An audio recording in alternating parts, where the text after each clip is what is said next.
శేఖర్ కమల గారు నా first hit ఇచ్చారు హ్యాపీ డేస్.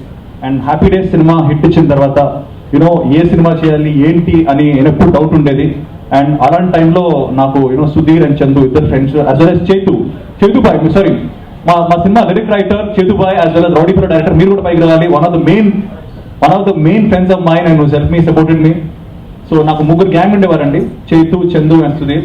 అండ్ వాళ్ళు నాకు they given me like always advice ఇచ్చేవారు సినిమా ఎలా చేయాలి అలా చేయాలని. అండ్ ఈరోజు వీళ్ళందరూ కలిసి నాకు మంచి సినిమాలు ఇచ్చారు, మంచి సక్సెస్ ఇచ్చారు. And I can proudly say that these 3 producers are my team, these 3 directors are my team. And వాళ్ళతో నేను 100% మళ్ళీ సినిమాలు చేస్తాను. మేము ఒక టీమ్ వర్క్లో మేము will keep going forward. And నిజంగా అంటే ఒక పాయింట్ ఆఫ్ టైంలో నాకు 2-3 బ్యాడ్ ఫిల్మ్స్ వచ్చాయి. అప్పుడు నేను అనుకునేవాడిని అంటే లైక్ హిట్ ఎలా దొరుకుతుందబ్బా, అసలు హిట్ సినిమా అన్నది ఎంత కష్టం, like will we get it, మళ్ళీ సక్సెస్ చేయగలుగుతాను అనుకునేవాడిని. నాకు అవైలబుల్ ఉన్న ఏకైక హీరో నిఖిల్ అండి. అంటే కథ వినకుండా చేసేది ఇప్పుడు కదా ఎప్పుడైనా నిఖిలే. సో అది ఆ కంఫర్ట్ ఉంది కాబట్టి ఇంకా నేను అనుకున్నది చేయొచ్చు, గుడ్డో బ్యాడ్ అంతా నాకే వస్తుంది అని ఒక స్వార్థంతో చేశాను. సో దానికి సపోర్ట్ చేసిన నిఖిల్ అవనివ్వండి, చక్రి అవనివ్వండి, వాళ్ళకి 100% రుణపడి ఉంటాను. అండ్ ఇంకా స్వామిరారా రిలీజ్ అయిన తర్వాత ఇంకా మీ అందరికీ తెలుసు, అందరూ మీడియా అంతా చాలా బాగా సపోర్ట్ చేశారు. అండ్ అటువంటి వెరైటీ ఫిల్మ్ని అంత బాగా రిసీవ్ చేసుకోవడం అనేది నేనే షాక్ అయ్యాను. అంటే బాగానే ఉంటుంది అంటారు అనుకున్నా కానీ అంత సూపర్ హిట్ అవుతుంది అని నేను ఎక్స్పెక్ట్ చేయలేదు డెఫినెట్గా. అంటే నేను కాదు, మేము ముగ్గురం ఎక్స్పెక్ట్ చేయలేదు. అదే చేశాడు చందుతో. సో అంటే నాకు స్వామిరారా అయిన తర్వాత చాలా భయం వేసింది, నీకు ఏం సినిమా చేస్తాడు అంటే హిట్ వచ్చిన తర్వాత అది క్యారీ చేసుకోవడం చాలా కష్టం. సో ఇప్పుడు స్వామిరారా వచ్చే టైంలో నాకు చాలా ఈజీ అండి. నిఖిల్ మీద అసలు ఎక్స్పెక్టేషన్ లేదు. సో సింపుల్గా ఏదో కొంచెం ఇంప్రెస్ చేస్తే చాలు బాగానే ఉంటుంది అంటారు. బట్ నాకన్నా పెద్ద టాస్క్ చందు తీసుకున్నాడు. ఇది హిట్ అయిన తర్వాత కొంచెం ఎక్స్పెక్టేషన్ చేస్తారు, అది నిఖిల్కి ఆ కంగారు ఉంటుంది, తన ఎంత హైపరో తెలుసు మనకి. సో ఆ భయ్య అంటే దానికన్నా మనోడు పెట్టి కంగారు ఎక్కువ ఉంటుంది. చందు కృష్ణ చైతన్య అందరం కలిసి కష్టపడ్డాం. ఆ సినిమా ఎంత హిట్ అవుతుందని మాకు తెలియదు, పెద్ద హిట్ అయింది. వీఆర్ ఆల్ హ్యాపీ అండి.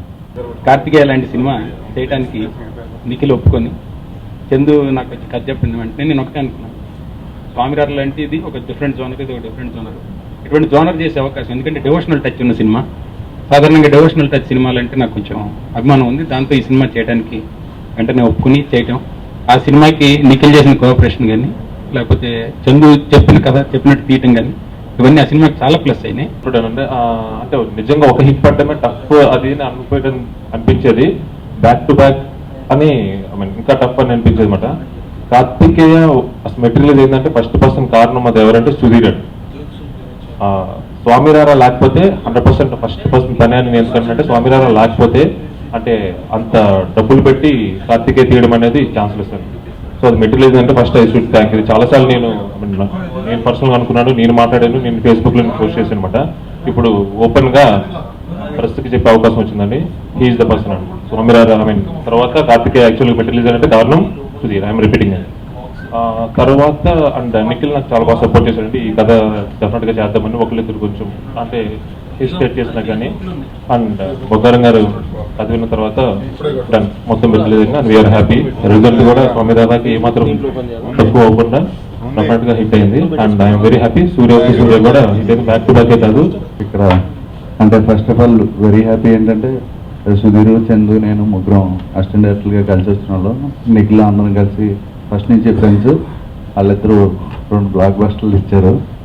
అండ్ నిఖిల్కి ఇప్పటికీ ఏంటంటే మేము అసిస్టెంట్ డైరెక్టర్గా ఉన్నప్పుడైతే అందరూ సరదాగానే ఉన్నాం, వద్దు అంత హైపర్ చేయకు అని. ఇందాక ఫస్ట్ ఆయన మాట్లాడుతూ చెప్పారు సుధీర్ వీళ్ళందరూ వాళ్ళ టాలెంట్ చూసి నేను ఫ్రెండ్షిప్ చేశానని. అలాగే నేను ఫస్ట్ చూసి సార్ నేను రవితేజ హీరో అవుదాం అనుకుంటున్నాను, మీరు ఆయన కెరీర్ ఎలా ప్లాన్ చేస్తే నాది కూడా అలాగే ప్లాన్ చేయండి అని చెప్పారు. సూర్య సినిమా 25 days సందర్భంగా దాంతోపాటు 3 సినిమాలు వరుసగా బ్యాక్ టు బ్యాక్ హిట్ తర్వాత హ్యాట్రిక్ సినిమాగా నిలబడ్డదని ప్రూవ్ చేసినందుకు 3 డైరెక్టర్లు 3 ప్రొడ్యూసర్స్ తోటి ఈరోజు ప్రెస్ మీట్ అరేంజ్ చేయడం నిజంగా సంతోషం. ఏంటంటే ఇవాళ ఇండస్ట్రీలో చాలాసార్లు చెప్పడం జరిగింది,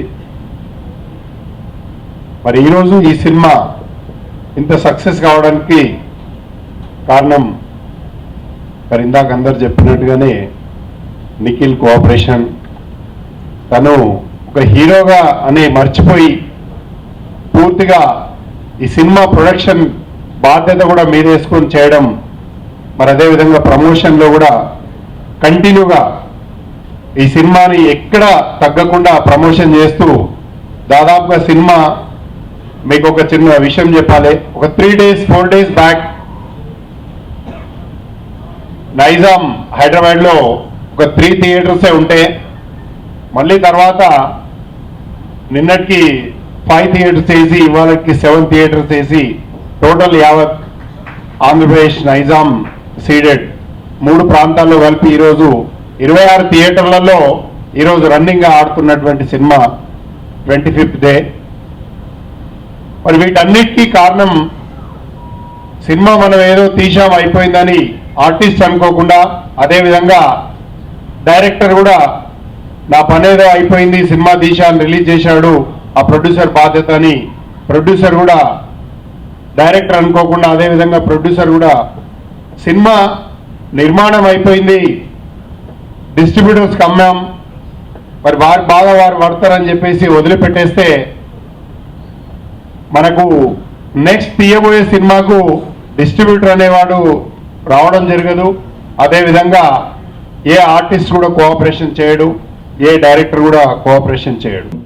నిజంగా వరుసగా 3 సినిమాలు హిట్ అవడం నిజంగా చాలా ఆనందం ఉంది. అందులో నేను భాగమైనందుకు నిజంగా చాలా హ్యాపీ ఫీల్ అవుతున్నాను. మాకు గాడ్ ఫాదర్ నాకు డాడీ సుధీర్ వర్మ గారు, అలాగే మా సూర్యవర్స్ కార్తికేయ డైరెక్టర్, సూర్యవర్స్ సూర్య రైటర్ చందు గారు, మా లిరిక్ రైటర్ చైతన్య గారు, ఆయన రౌడీఫెరో డైరెక్టరు. సో వీళ్ళందరితో నిజంగా వీళ్ళందరూ నా సీనియర్స్ అండి. నేను డిపార్ట్మెంట్ చేసినప్పుడు నా సీనియర్స్. వీళ్ళందరూ పరిచయం అవడం వల్లే నా జీవితం ఈ రోజు ఇలా ఉందని నేను అనుకుంటున్నాను. సో ఈ సభ ముఖ్యంగా నేను థ్యాంక్స్ చెప్పుకుంటాను వాళ్ళకి.